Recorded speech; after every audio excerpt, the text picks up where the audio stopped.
Bugün beyaz geçilerden.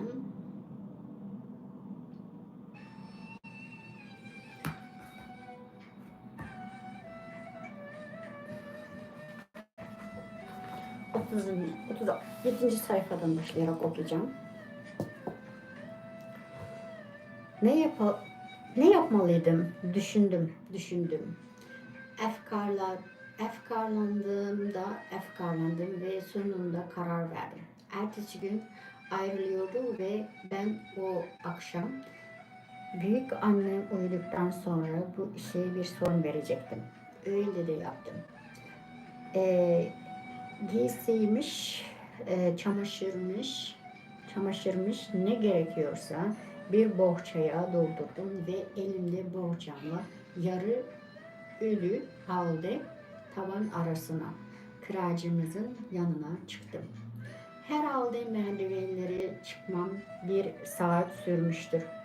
Kapısını araladığımda beni görür görmez bir feryat kopardı.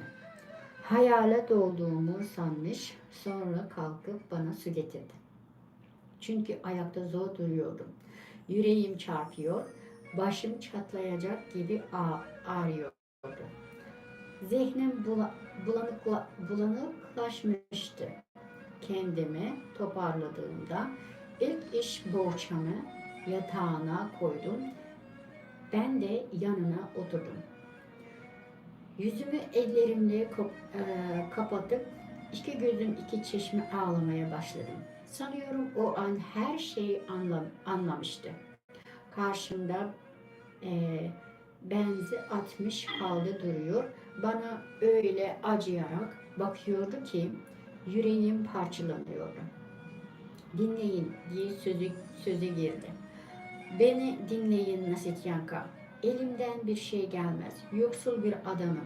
Hiçbir şeyim yok. Doğru düzgün bir evim bile yok. Sizinle evlensem bile nasıl yaşarız? Uzun konuştuk. Sonunda sabrım tükendi. Büyük annemle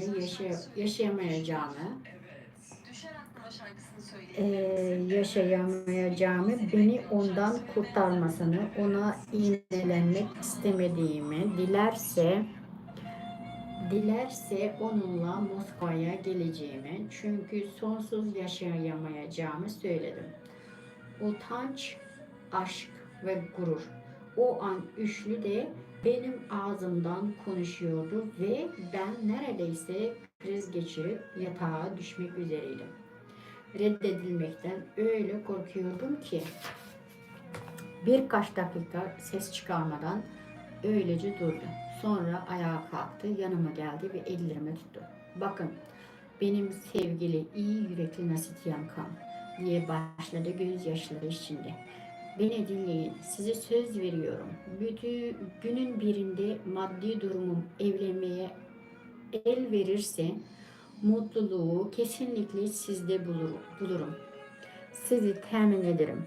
Beni yalnızca siz mesut edebilirsiniz. Şimdi iyi dinleyin. Moskova'ya gidiyorum ve tam bir yıl orada kalacağım. İşlerimi yoluna koyacağımı umuyorum. Döndüğümde eğer bana olan sevginiz kaybolmamışsa size yemin ederim mutluluğa erişeceğiz. Fakat şimdilik bu mümkün değil. Yapamam. Herhangi bir söz vermeye bile hakkım yok. Fakat yeniliyorum. Bir yıl sonra değilse bile bir gün mutlaka olacak. Elbette o zamana kadar yerimi başkasını bulmamışsanız, çünkü sizden herhangi bir bağlayıcı söz istemeye bile cüret edemem. Söyledi ve ertesi gün ayrıldı. Bundan büyük anneme hiç bahsetmemem gerekiyordu. Öyle istedi. İşte böylece benim öykümün de neredeyse sonuna gelmiş oluyoruz. Tam bir yıl geçti. Geri döndü. 3 gündür buralarda ve ne diye bağırdım. Sonunu duymak için sabırsızlanıyordum. Ve hala ortada yok, dedi Nasityan'a. Kendini zor tutuyor gibiydi. Ne bir ses ne bir seda. Bu sözlerden sonra öylece durdu. Bir süre konuşmadı. Başını eğdi ve yumrularını sıkarak birden hıçkırıklarla öyle bir ağlamaya başladı ki o iç çekişlerinden yüreğim parçalanacaktı. Böyle bir sonuç hiç beklemiyordum. Nasityanka diye söze başladım çekingen, kısık bir sesle. Nasityanka, Tanrı aşkına ağlamayın. Nereden biliyorsunuz? Belki de daha burada, burada diye ısrar etti Nasityanka. Burada biliyorum. Daha gidişinden önceki akşam sözleşmiştik. Size anlattığım gibi her şeyi konuştuktan sonra birbirimize söz verdik. Sonra biraz yürüyüp buraya, tam bu kıyıya geldik. Saat 10'du. Tam bu bankta oturduk. Ben artık ağlanıyordum. Söylediklerini dinlemek çok hoşuma gidiyordu. Döner dönmez dosdoğru bize geleceğini ve ben onu reddetmezsem ikimiz için büyük annemle konuşacağımı söylemişti. Şimdi geldi. Biliyorum ama ortada yok. Yok işte. Ve yeniden gözyaşlarına boğuldu. Banktan fırlayıp acıyla feryat ettim. Tanrım, yok mu bu derde bir dava? Söylesinize Nasityanka. Beni ona götürmenizin bir yolu yok mu? Olur mu ki? Dedi birden başını kaldırıp. Hayır, olmaz tabii. Biraz düşünce fark etmiştim. Peki şunu ne dersiniz? Bir mektup yazın. Hayır, mümkün değil. Olmaz diye yanıtladı. Kararlı bir tonla ama başını yeniden eğmişti. Bana bakmıyordu. Nasıl olmaz? Neden olmasın diye devam ettim. Fikrimde harcıydım. Ama bakın nasıl bir mektup Nasityanka. Mektuptan mektubu fark var. Ah Nasityanka tabii ya. Güvenin bana, güvenin. Size kötü bir tavsiye vermem. Her şeyi yoluna koyarız. Zaten ilk adımı atmışsınız. Neden? Olmaz, olmaz. Yoksa musallat olmuşum gibi anlaşılır. Ah benim melek Nasityankam diye sözünü kestim. Gülümsememi gizleyemiyordum. Hiç de değil. Nihayetinde haklı olan sizsiniz.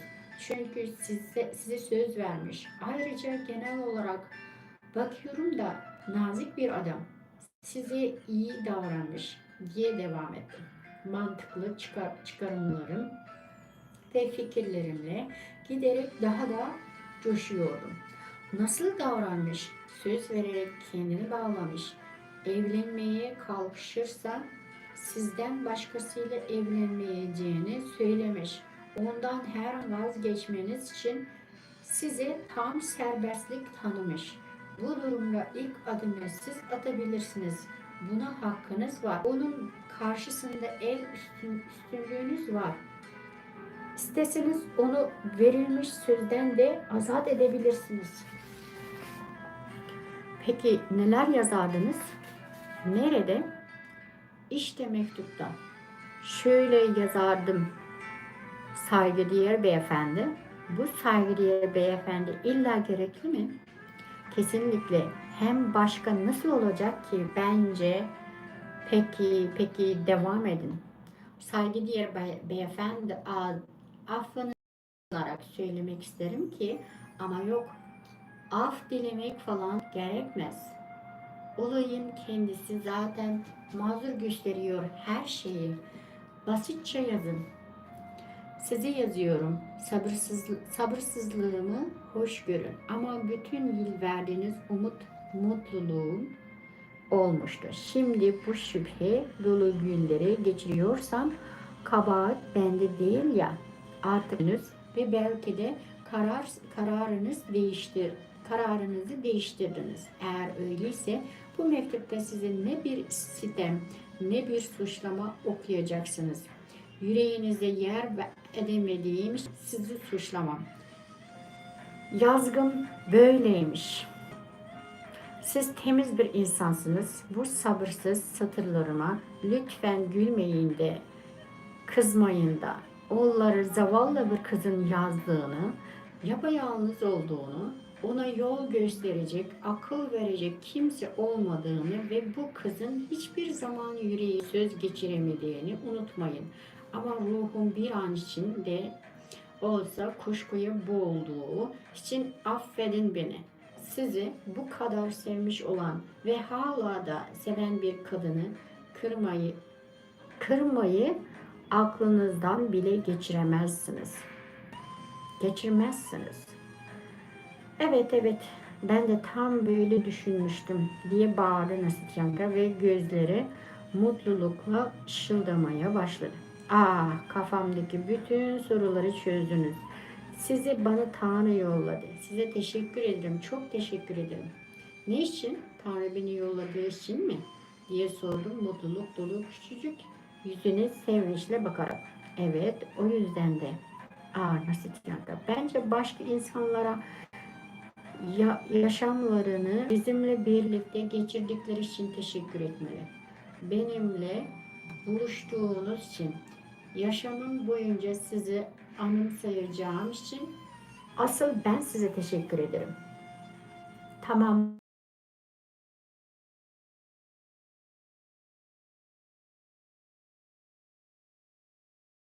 Döner döner birilerine mektup bırakarak beni haberdar edecekti. Eğer mektup yazması mümkün olmazsa, malum mektupta bazen her şeyi anlatamazsınız, anlatamaz.